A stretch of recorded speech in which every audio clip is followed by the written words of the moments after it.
اعوذ باللہ من الشیطان الرجیم بسم اللہ الرحمن الرحیم الحمدللہ رب العالمین والصلاة والسلام علی سید الانبیاء والمرسلین۔ تمام حمد میرے اللہ کے لیے ہے جو تمام جہانوں کا رب ہے، خالق ہے، مالک ہے، رازق ہے۔ ہم اسی کی حمد بیان کرتے ہیں، اسی سے مدد طلب کرتے ہیں۔ لاکھوں اربوں خربوں درود و سلام و حضرت محمد مصطفیٰ صلی اللہ علیہ وآلہ وسلم پر اور ان کی پاک آل پر۔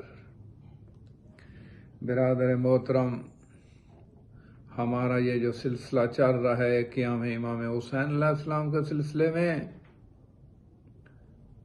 ہم نے کل دیکھا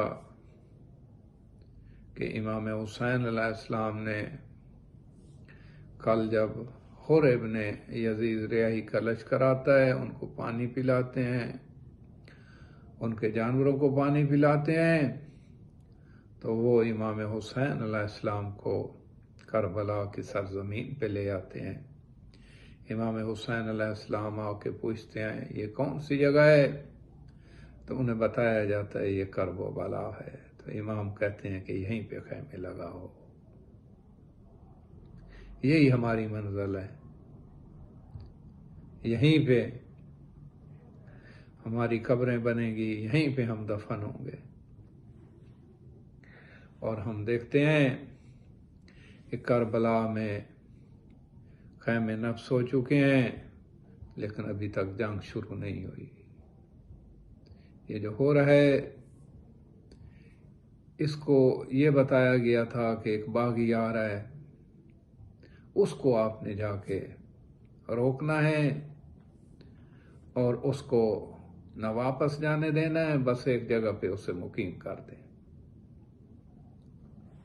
لیکن جب ہو رہا کے دیکھتا ہے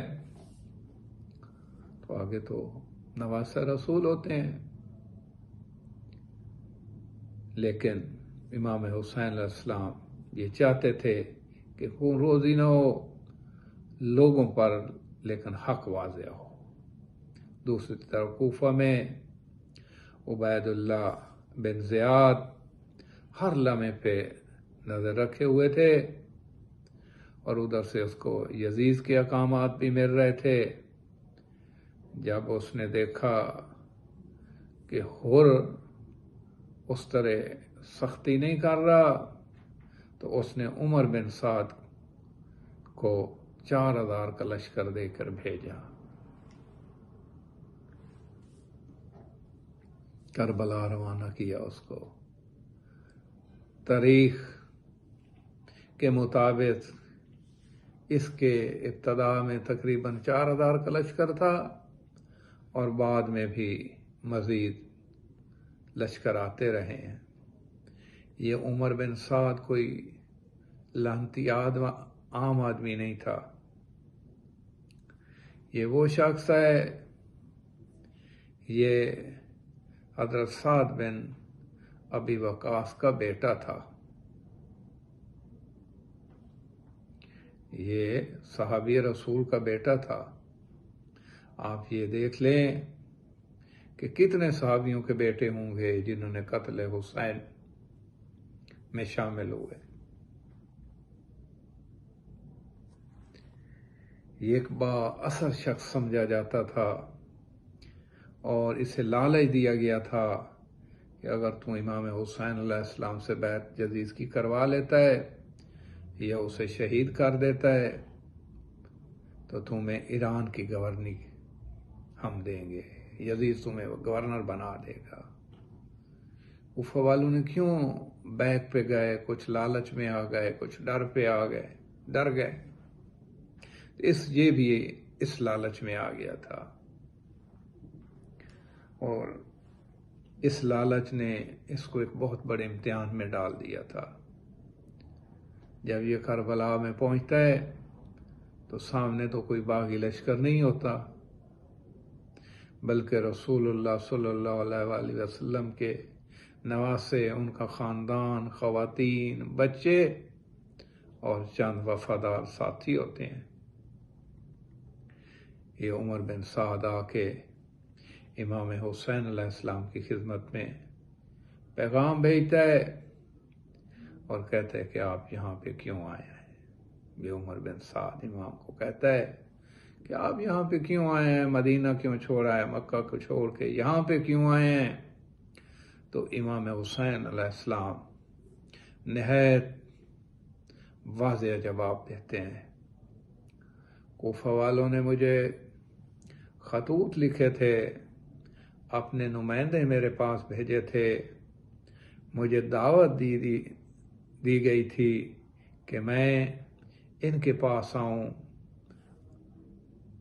ان کی ہمارے پاس کوئی ہماری رہنمائی کرنے والا نہیں ہے، ہمارے پاس کوئی پیشوا نہیں ہے، آپ آ جائیں، ہم آپ کی بیعت کریں گے، اگر آپ لوگ اپنے وعدے سے پھر گئے ہیں تو میں واپس چلے جاتا ہوں۔ یہ جواب سن کر عمر بن سعد نے خط عبید اللہ بن زیاد کو بھیجا، اس کو لکھا، اس نے بتایا کہ امام حسین علیہ السلام جنگ نہیں چاہتے، اگر انہیں واپس جانے دیا جائے تو معاملہ حل ہو سکتا ہے۔ یہ عمر بن سعد نے لکھ کے تو گورنر کوفہ کو بھیجا۔ اب یہاں پہ دونوں طرف سے ایک امید نظر آنے لگی کہ ہو سکتا ہے امام واپس چلا جائیں، کوئی صلح ہو جائے کسی ایک، لیکن عمر بن سعد خود بھی جنگ سے بچنا چاہتا تھا، وہ نہیں چاہتا تھا کہ یہ، کیونکہ نواسہ رسول آگے ہیں اور وہ نہیں چاہتا تھا، اسے معلوم تھا کہ اگر جنگ ہوئی تو تاریخ میں اس کا نام کس مقام پر لکھا جائے گا، اور ادھر اس کو لالچ تھا، وہ بھی اس کے ذہن میں بار بار آ رہا تھا، لیکن اصل فیصلہ تو عبید اللہ زیاد چونکہ خط لکھ چکا تھا، عمر بن سعد خط لکھ چکا تھا عبید اللہ بن زیاد کو، تو اصل فیصلہ تو وہاں پہ ہونا تھا۔ اب عبید اللہ زیاد بھی اپنا طرف سے تو کوئی فیصلہ نہیں کر سکتا تھا، اس کو بھی یزید نے کہا کہ نہیں، اگر امام بیعت نہیں کرتے تو ان کو شہید کر دیا جائے۔ جب عبید اللہ بن زیاد کے پاس عمر بن سعد کا خط پہنچا تو اس کے دربار میں بعض لوگوں نے اسے مشورہ دیا کہ حسین ابن علی کی تجویز کو قبول کر لیں، ان کو واپس جانے دیں، لیکن ایک شخص شمر بن ذیل جوشن، اللہ لعنت کرے اس پہ، یہ بھی وہاں پہ موجود تھا، اس نے عبید اللہ بن زیاد کو بھڑکایا اور کہا اگر آج امام حسین علیہ السلام ہاتھ سے نکل گئے تو پھر تم انہیں کبھی قابو نہیں کر سکو گے، پھر امام یہاں سے چلے گئے تو پھر یہ کبھی بیعت نہیں ہوگی، ان کو واپس نہ جانے دیں، ان سے بیعت لیں یا ان کو یہیں پہ ختم کر دیں، شہید کر دیں۔ یہ بات عبید اللہ بن زیاد پہ اتر گئی، اور ادھر یزید کا بھی یہی حکم تھا، اللہ ان پہ لعنت کرے، اس نے فوراً سخت حکم جاری کیا، اور اصل میں اس نے سخت حکم جاری کیا کہ اگر امام بیعت نہیں کرتے تو انہیں شہید کر دیا جائے، ان سے جنگ کی جائے فوراً۔ یہاں پہ ایک بات سمجھنا بہت ضروری ہے، اصل مسئلہ زمین، حکومت یا اقتدار کا نہیں تھا، کوئی امام یہ تو حکومت نہیں چاہتے تھے، اقتدار نہیں چاہتے تھے، اصل مسئلہ جو ہے یزید کو بیعت کا تھا کہ امام میری بیعت کریں، اس کو پتا تھا کہ اگر امام نے قیام کیے، لوگوں کو بتائیں گے تو لوگ میرے خلاف کھڑے ہو جائیں گے، کیونکہ وہ نواسہ رسول ہیں۔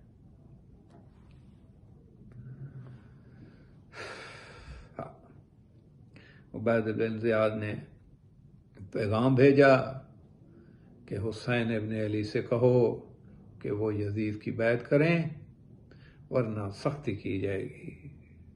یہ وہ لمحہ تھا جہاں طریق کا رخ بدلا۔ یہاں پہ یعنی کہ وہ جو آس لگائے بیٹھے تھے، کچھ امید تھی، وہ امیدیں ختم ہونے لگی۔ امام حسین علیہ السلام کا اصولی موقف، امام حسین علیہ السلام نے مدینہ میں بھی یہی موقف اختیار کیا تھا، مکہ میں بھی یہی موقف اختیار کیا تھا، اور اب کربلا میں بھی اسی پر قائم ہے۔ آپ نے واضح فرمایا کہ میرے جیسا شخص یزید جیسے شخص کی بیعت نہیں کر سکتا، میں نہیں کروں گا اس کی بیعت، وہ اس منصب کے لائق نہیں ہے، وہ الاعلان اللہ کی نافرمانی کرتا ہے، الاعلان رسول اللہ صلی اللہ علیہ وسلم کے احکامات کی نافرمانی کرتا ہے، میں نہیں کر سکتا۔ میں وارث رسول اللہ صلی اللہ علیہ وسلم ہوں، میں نانے کا وارث ہوں، میں قرآن کو جانتا ہوں، میں اسلام کو جانتا ہوں، مجھے پتہ ہے کہ کس ٹائم کون سی آیت نازل ہوئی، کہاں ہوئی، وقت کیا تھا، کس مقصد کے لیے۔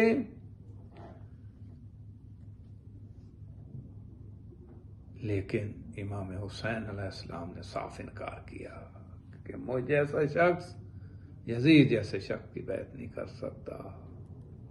امام حسین علیہ السلام نے ایک اصول بیان کر رہے تھے۔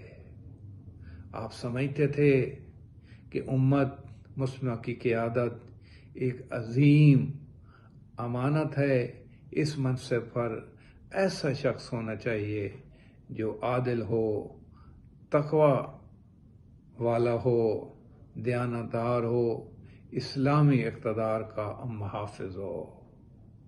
یہ چیزیں تو یزید میں نہیں تھیں۔ امام حسین علیہ السلام نے یہاں پہ پھر خطاب کیا ہے، پھر لوگوں سے خطاب کیا ہے، لشکر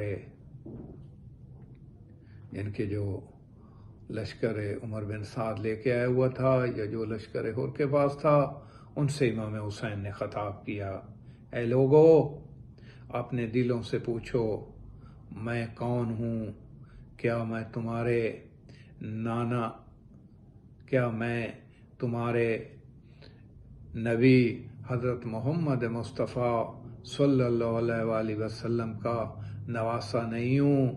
کیا محمد رسول اللہ صلی اللہ علیہ وآلہ وسلم میرے نانا نہیں ہیں؟ کیا میں علی کا بیٹا نہیں ہوں؟ کیا میں تمہارے پاس اپنی مرضی سے آیا ہوں یا آپ لوگوں نے مجھے بلایا ہے؟ تمہارے خطوط، تمہاری دعوت پہ آیا ہوں۔ اگر اب تم مجھے نہیں چاہتے ہو تو میں واپس چلا جاتا ہوں، مجھے واپس جانے دو۔ لیکن افسوس، وہ لوگ جنہوں نے ہزاروں خطوط لکھے تھے خاموش کھڑے تھے، ڈر گئے تھے، کوئی جواب نہیں تھا ان کے پاس۔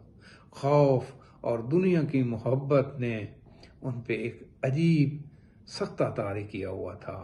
امام حسین علیہ السلام کے سامنے ایک عجیب منظر تھا، لوگ حق کو پہچانتے تھے لیکن اس کے ساتھ کھڑے ہونے کی ہمت نہیں رکھتے تھے۔